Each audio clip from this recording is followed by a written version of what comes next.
Hey everyone, it's Tyler Stroik from Universal Rackets, and in this video, we're going to teach you exactly what to do when your opponent drives the ball at you. If your opponent ever takes a third shot drive at you, we're going to teach you exactly where to put it. We're going to teach you exactly where to block the ball back. We are going to help you prevent your opponent from not only getting up to the kitchen, but from getting in an aggressive and offensive ball that they can just smash down at you.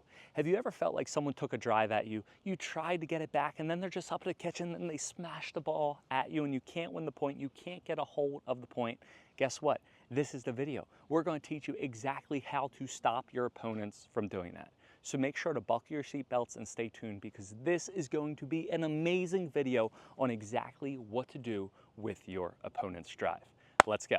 Now, the first thing that you have to do is understand that your opponent is a driver. You need to anticipate that your opponent is going to take a third shot drive compared to a third shot drop. Now, how do we do that? The best way to understand or anticipate or figure out that your opponent is a driver is in the warm-ups.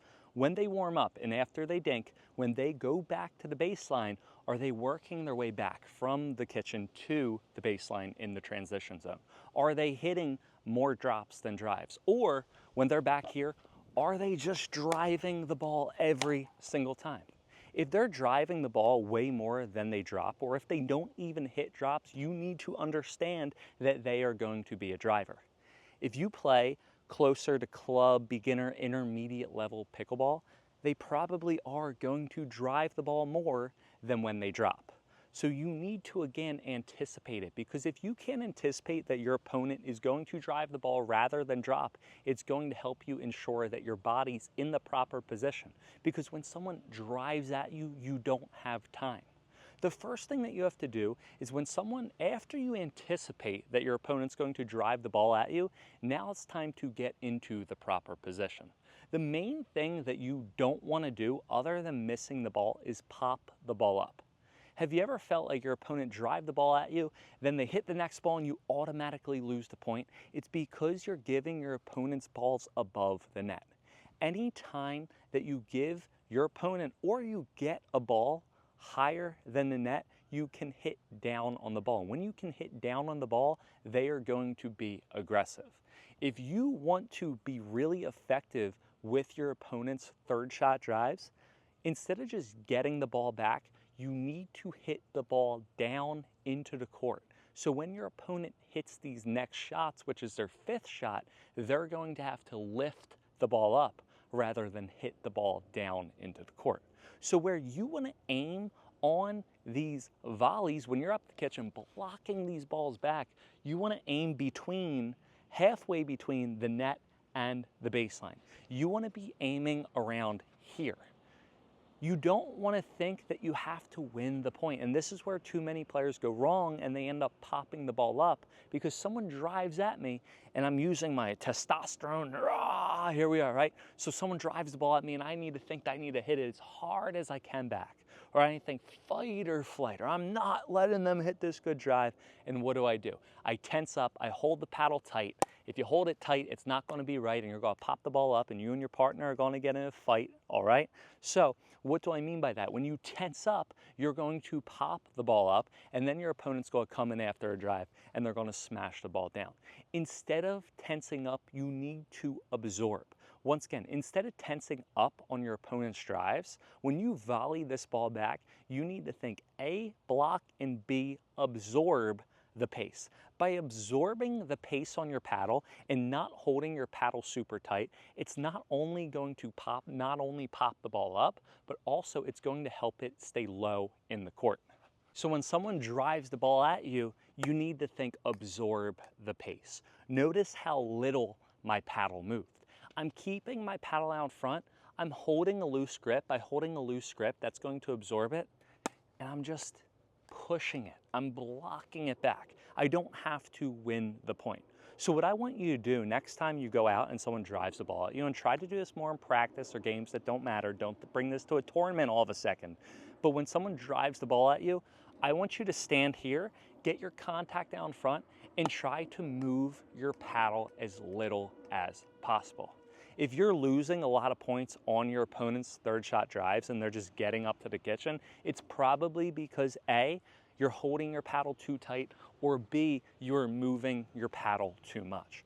You want to think of the center of your paddle like a laser, and you want to just push your laser out forward. So I'm going to be here.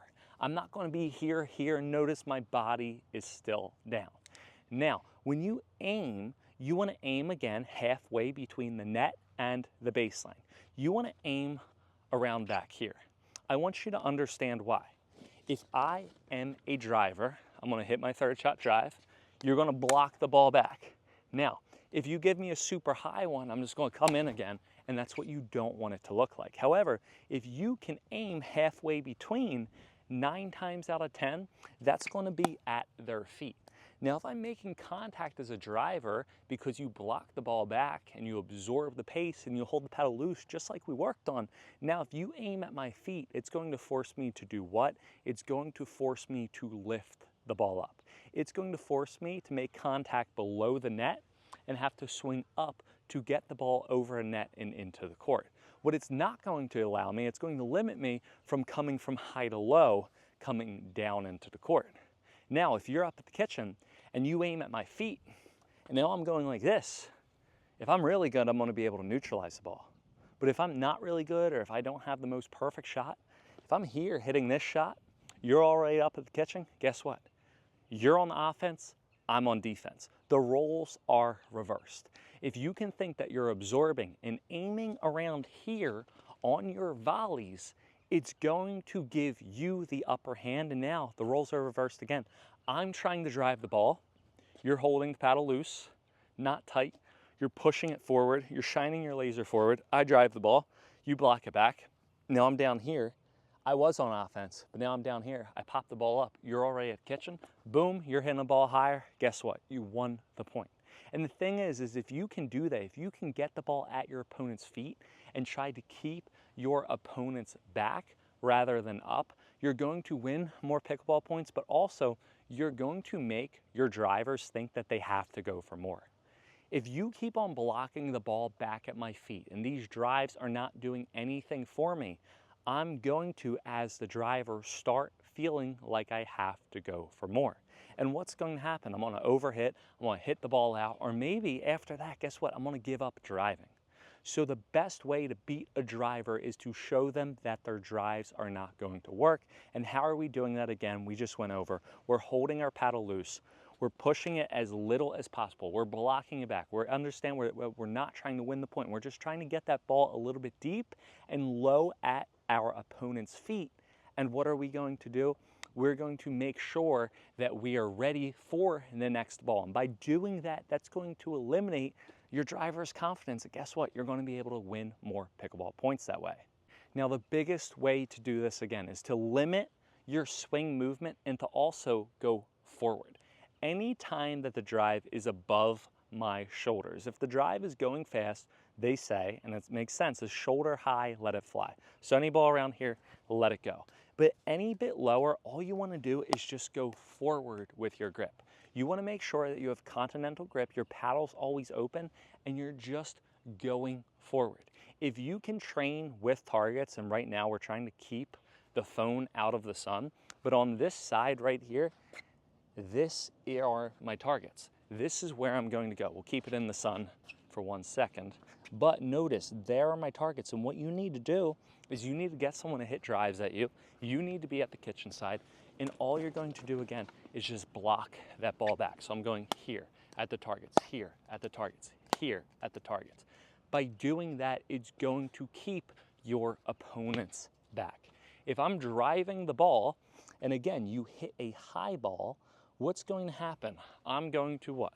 Move up, step up to it, and be fine. I'm driving the ball, you're up at the kitchen, you pop it up because you're moving your wrist, your paddle face is open. I'm gonna hit it, and then I'm gonna move up, I'm gonna hit another one, I'm gonna get confidence, I'm just gonna run right through you. But if I'm driving the ball and you aim after I drive, I'm here, look, I'm here, I have to lift it. Now you can be aggressive and offensive. Now, the next thing that we want to go over is not just at our opponent's feet, not just blocking back and absorbing the pace, but you want to go in the opposite direction of where your opponent is going that's driving. So we have the orange and we have the blue cone. Here's the thing. There's two things that you can do as a driver on a third shot drive. You can either A, drive and you can crash the middle, or B, you can drive and you can hold the line. What I want you to do as the volleyer, if I'm driving and I'm going forward and I'm holding line on the orange cone, you're going to aim for the blue cone. If I'm driving, holding middle or crashing middle on the blue cone, where are you going to drive? You're going to drive on or block on the orange cone. So you want to do the inverse of where your opponent is going. Wherever you see your opponent's body weight going forward is the exact opposite place that you want to aim to hit it. And what I mean by that, again, is when you're driving and you're moving forward, because the goal is to drive is to get to the kitchen, it's so difficult and not many players know how to set and then move over. So what's going to happen is I'm going to drive, you're going to be up there volleying, I'm driving the ball, boom, here we are. I'm running up, covering line. You aim to the blue, it's going to be so difficult to transfer my weight and get to the ball. Seriously, the most difficult balls to get to, and it's difficult to do, is to sprint forward and then automatically change direction. So if you can start aiming to the opposite place of where your opponent's going to go, that is going to help you a ton. Now, how do we anticipate? And again, anticipation helps disseminate drivers, right? What do? Is if you're playing someone, if I'm on this side and I hit a drive and my forehand's on middle, I'm a right-handed player, 9 times out of 10, I'm probably going to crash the middle because I'm going to cover middle. So if you ever play a right-handed player that's playing on the left side, probably after they drive, they're going to come here. Now, I'm an overly aggressive pickleball player, and I love to cover the middle. And how does my wife and players get me every single time? It's because I do it. I drive, and then look, I'm here, I'm covering, and then they go over here, and there's nothing I can do. So if you can think again that you're keeping your opponent deep, going at your opponent's feet, absorbing the pace, trying to limit the paddle movement as much as possible, and now going to in the opposite direction that your opponent is moving in, you're going to win so many more pickleball points. There's only so many places that players can cover, and not a lot of players know exactly how to cover. Now, if they're following the ball properly, they might be able to cover a little bit better than a typical player would. But again, if you can go in the opposite of their movement, it's going to keep them on their toes. And again, they're going to feel like that they have to hit better drives, and they're going to feel like they have to go for more. They're going to end up missing, and then guess what? They might end up giving up or even slowing it down.